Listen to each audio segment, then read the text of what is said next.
ननद की शादी। इस कहानी में कोयल है जो अपनी ननद से बहुत प्यार करती है और उसे अपने बेटी की तरह समझती है। लेकिन क्या ननद करिश्मा को कोयल में माँ की छवि दिखती है? देखिए जरा। अरे मम्मी जी, करिश्मा नहीं आई अभी तक, कहाँ रह गई ये लड़की?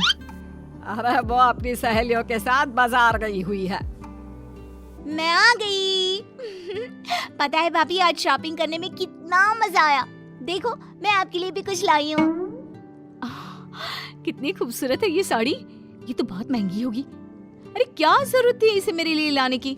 मेरे पास वैसे भी बहुत सारी है। अरे जब बहू मना कर रही है तो तू रख ले। वैसे भी ना ये साड़ी उस पर जचेगी नहीं। देख, इस साड़ी का रंग तुझ पर कितना अच्छा लग रहा है। माँ, ये आप कैसी बातें कर रही हो? मैं ये साड़ी भाभी के लिए लाई हूँ, मैं कैसे रख लूँ? और देखो, ये साड़ी भाभी पे कितनी सुंदर लग रही है। वैसे भी मैं साड़ी का क्या करूँगी, मैं तो साड़ी पहनती भी नहीं हूँ। अरे कल को क्या पता काम आ जाए। बस एक बार मैंने कह दिया ये साड़ी तेरी है तो बस तेरी है। हाँ करिश्मा, मम्मी जी सही तो बोल रही हैं। वैसे भी ना ये साड़ी मुझसे ज्यादा तुम पर खिलेगी। देखो, लग रही है ना अच्छी। चलो, मैं ये सारा सामान तुम्हारे कमरे में रख कर आती हूँ। कोयल सारा सामान रखने चली जाती है। माँ, ये आपको क्या हो जाता है कभी कभी? और आपने वो साड़ी भाभी को क्यों नहीं लेने दी? कितना बुरा लग रहा होगा उनको अब। बुरा? बुरा क्यों लगेगा? वैसे भी इतनी महंगी साड़ी कोई देने की चीज है, खासकर उसे जिसे देना ही नहीं चाहिए। तू भी ना जरा अपनी भाभी से दूर रहा कर। तेरी भाभी है, बहन नहीं, जो उस पर ऐसे पैसे उड़ाती रहती है। माँ, ये क्या बोल रही हैं आप? वैसे भी भैया से मेरी कम ही बनती है, जानती हो ना। भाभी ने मुझे हमेशा बहन की तरह प्यार दिया है। अब प्यार के बदले में तो प्यार ही दिया जाएगा ना। वही तो मैं बोलना चाहती हूँ। वो भाभी है तेरी, दूसरे घर से आई है और तू जानती नहीं है आजकल की लड़कियों को। अरे यूं ननद से इतना प्यार करना केवल एक ढोंग होता है। असल में तो वो उसके ससुराल से तुझे भगाना चाहती है। माँ, ये टिपिकल सास वाली सोच ना अपने पास ही रखिए। लगता है यह भी धीरे धीरे इस कोयल की तरह ही बनती जा रही है। अगले दिन। माँ, भैया, भाभी सब कहाँ हो? मुझे आपको कुछ बताना है, यहाँ आओ ना। क्या हुआ करिश्मा, आज बहुत खुश लग रही हो? क्या बात है? हाँ, कोई बड़ी लॉटरी लग गई है क्या जो चीख चीख कर सबको बुला रही हो? अरे क्या हो गया, इतना चीख क्यों रही हो? पड़ोसियों को भी सुनाना है क्या? माँ, भैया, भाभी, बात ही कुछ ऐसी है कि मैं खुद को रोक ही नहीं पाई। पहले आप सब मुंह तो मीठा कीजिए, फिर बताती हूँ। अब तो मुंह भी मीठा कर लिया। अब तो बताओ क्या बात है? हम भी सुने किस बात से तुम फूले नहीं समा रही हो।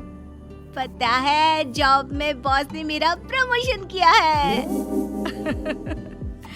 जो जॉब की खुशी और आगे बढ़ने की खुशी तो दिखा रही है ना, तेरे सारे पंख काटने का इंतजाम तेरी भाभी ने कर दिया है। अरे तेरी शादी तय कर दी है, समझी? हाँ, समझ गई। ननद तरक्की कर रही है, कमा रही है, तो भाभी से सहा नहीं जा रहा है। सही बोल रही थी माँ।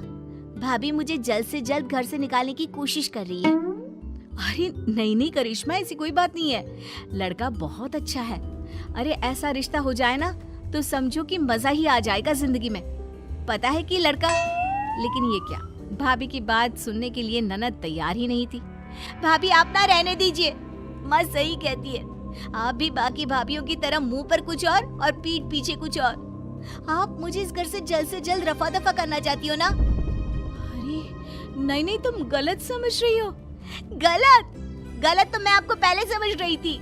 आपकी असलियत तो अब मेरे सामने आई है। कहते हैं भाभी माँ समान होती है, पर आप मुझे आपसे बात ही नहीं करनी चाहिए थी। सास को जो चाहिए था वो तो हो गया था। अरे वही तो, कमा रही है, आगे बढ़ रही है, पर इससे ना देखा नहीं जा रहा। माँ, मुझे ना शादी नहीं करनी है। अरे लेकिन करिश्मा, एक बार लड़के से तो मिल ले। ऐसा रिश्ता जल्दी नहीं मिलता। अगर तू मेरी ननद की जगह बेटी भी होती ना तो मैं वही शादी करती। अरे अभी तक तो तूने लड़का देखा तक नहीं और पहले ही बोल रही है। लड़का बहुत अच्छा दिखता है, सरकारी नौकरी करता है, और क्या चाहिए बोल? हाँ करिश्मा, पहले एक बार लड़के को तो देख ले। अगर पसंद नहीं आया तो कोई तुमसे जबरदस्ती नहीं करेगा। तुम जैसा चाहोगी वैसा ही होगा। ये क्या बोल रही है? अरे परसों लड़के वाले आने वाले हैं और तुमने भी तो बोला था कि करिश्मा को ये लड़का अच्छा लगेगा, शादी तय हो जाएगी। मम्मी जी, मुझे सच्ची में लगा कि करिश्मा को पसंद आएगा, लेकिन मुझे पता नहीं था कि करिश्मा को अभी शादी नहीं करनी है। भाभी ये सब ना आपकी वजह से हुआ है। आपको मेरी शादी की बात करने से पहले मुझसे बात करनी चाहिए थी। और ये बात नहीं है कि मैं अभी शादी नहीं करना चाहती। बात यह है कि मैं इससे नहीं, मैं किसी और लड़की को पसंद करती हूँ और उससे शादी करना चाहती हूँ। क्या? और वो भी तुझे पसंद करता है? काम क्या करता है? कितना कमा लेता है? घर परिवार सब कैसा है? रुक जाओ माँ, एक ही बार में आपके सारे सवालों के जवाब तो नहीं दे सकती ना। बताती हूँ। मेरी ही कंपनी में काम करता है, मेरा सीनियर है और अच्छा खासा कमा लेता है। उसकी फैमिली भी इसी शहर में रहती है। मम्मी जी, ये तो बहुत अच्छी बात है कि करिश्मा किसी को पसंद करती है। और करिश्मा, अगर ये बात तुम हमें पहले ही बता देती ना, तो हम तुम्हारे लिए रिश्ता ढूंढते ही नहीं। बहू कितनी जल्दी पलट गई।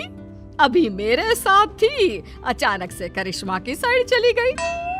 मम्मी जी, मैं किसी के साइड नहीं थी, मैं बस करिश्मा की खुशी चाहती हूँ। पर मुझे ये रिश्ता मंजूर नहीं है। अरे लव मैरिज का कोई पता नहीं। अरे लड़के लड़की के बीच में कभी झगड़ा हो गया तो? और हमें तो ये भी नहीं पता कि लड़के के घर वाले इस शादी के लिए मानेंगे भी या नहीं। लेकिन माँ क्यों? अगर उसके घर वाले नहीं माने तो आप मान जाओ ना। उसके घर वाले मान भी गए तो भी मैं इस शादी के लिए हाँ नहीं बोलूंगी। लेकिन मम्मी जी, लव मैरिज में खराबी क्या है? आजकल सभी लव मैरिज कर रहे हैं। और ये हमारी करिश्मा के लिए और भी अच्छी बात है कि वो लड़की को पहले से ही जानती है, वरना अरेंज मैरिज में कौन किसे जानता है। ये तो लॉटरी की तरह है, लग गई तो ठीक, नहीं तो फंस गए। हाँ माँ, भाभी सही कह रही है। और आप बुरा क्यों सोच रही हो? वैसे तो आप भाभी के लिए बुराई बोलती रहती हो। अब तो ना मुझे आप पर ही शक हो रहा है। अब नहीं, मैं लव मैरिज नहीं होने दूंगी। और तो और चाहे जो हो जाए मैं नहीं मानने वाली। बहू, मैंने तुझे कहा था ना कि लड़के वालों को आज बुला ले, क्यों नहीं बुलाया तूने? क्योंकि माँ जी, पहले मैं करिश्मा के मन को पढ़ना चाहती थी। करिश्मा मेहनत कर रही है, कमा रही है, आगे बढ़ रही है। उसकी शादी के लिए कैसे जबरदस्ती करवा सकती हैं आप? नहीं माँ जी, करिश्मा की शादी तो वहीं होगी जहाँ वो चाहेगी। मैं और उसका भाई हमेशा उसके साथ खड़े होंगे। क्यों जी? हाँ, मेरी बहन खुश रहे, मैं बस यही चाहता हूँ। करिश्मा